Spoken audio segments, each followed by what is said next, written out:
Hello and welcome to today's video, and today I'm going to be talking all about the inner workings of the multi-dimension coaster.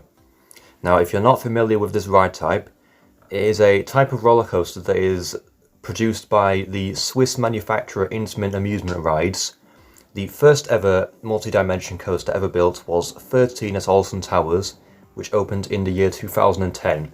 Rather than most roller coasters which focus on the sheer height, speed and high intensity elements, the main purpose of the multi-dimension coaster is to provide a ride experience fun for the whole family that contains traits of both a roller coaster and a dark ride. This is achieved by using technologically advanced elements such as drop tracks, switch tracks, turntables and so on and so forth. There are two types of propulsion systems that can be found on multi-dimension coasters.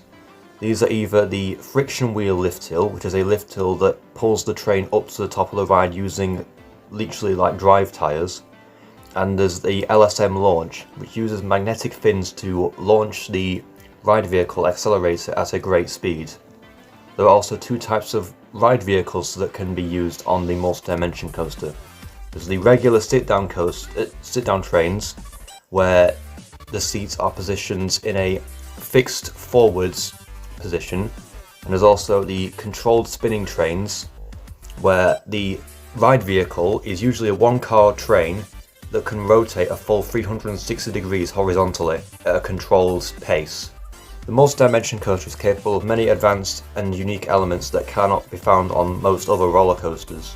If you know of 13 at Alton Towers, what's the first thing that comes to your mind when you think of 13 at Alton Towers? Highlight of the attraction that made it so unique in the first place is the drop track. The classic drop track, which is a flat piece of track that drops downwards using sort of a lift style mechanism. The track itself is literally drops down at a rapid pace, about 18 feet roughly, and then the train is then connected onto a new section of track where it can travel forwards or backwards. There are also other types of advanced elements that can be found on multi-dimension coasters, such as switch tracks. Now, a switch track is a section of track that basically moves either to the left or right, allowing the ride vehicle to change direction and move onto a different section of track. There are also turntables, which is a completely flat section of track that can rotate up to 360 degrees, allowing the ride vehicle to move onto another track section. So it has a very similar function to the switch track. Now, there are only 5 operating multi-dimension coasters around the world. There's 13 at Alton Towers, the original one, Inferno at Cinecittà World in Italy, Studio Tour at Movie Park in Germany, Namazoo at Volcania in France, and Uncharted at Portaventura World in Spain. With these being the only few multi-dimension coasters that are currently operating right now, most of these rides literally only contain the elements I've just listed, so drop tracks, switch tracks and turntables. But there are also other types of elements that Intamin actually offer as part of their multi-dimension coaster products that still have yet to be actually added onto this ride experience, such as a gyro table, which is similar to the turntable, so it can rotate 360 degrees, but it also has a vertical axis of, I believe it's up to 33 degrees. So it can rotate horizontally, but it also sort of tilts vertically, forwards or backwards. So you kind of also can face like up and down at the same time as the way that the track is spinning. So it's also very unique. And there are also other kinds of crazy elements as well, such as the tilt and drop, which is a piece of track that tilts up and down and causes the ride vehicle to drop in a different direction than when it entered the track itself.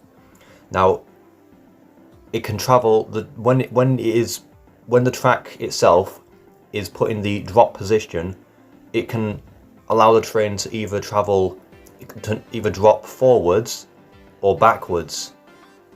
So yeah, there's a wide variety of directions which these elements can allow the coaster to travel, and there's also an element called a slide drop, which is similar to the tilt and drop, but the ride vehicle itself is rotated 90 degrees, meaning that the drop is experienced sideways. Now, this would mainly be found on a multi-dimension coaster with a spinning car, so you generally wouldn't find this on something like with like a regular fixed forward fixed position seated coaster train.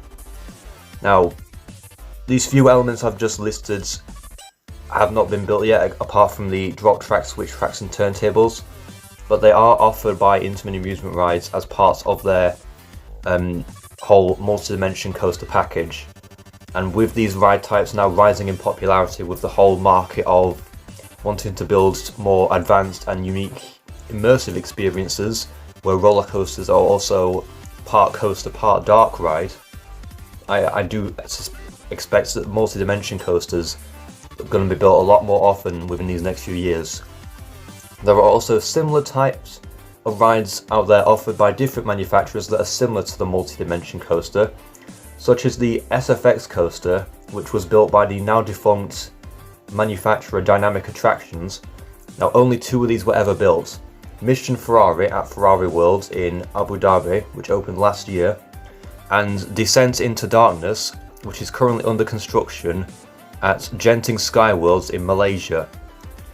So that is it for the video on the multi-dimension coaster model and what you need to know about it. I hope you have learned something new in this video, and if you did, then let me know in the comments. But I want to thank you all very much for watching this video, and if you've enjoyed it, then please make sure to like and subscribe, and comment what you would like to see in the next video. Goodbye.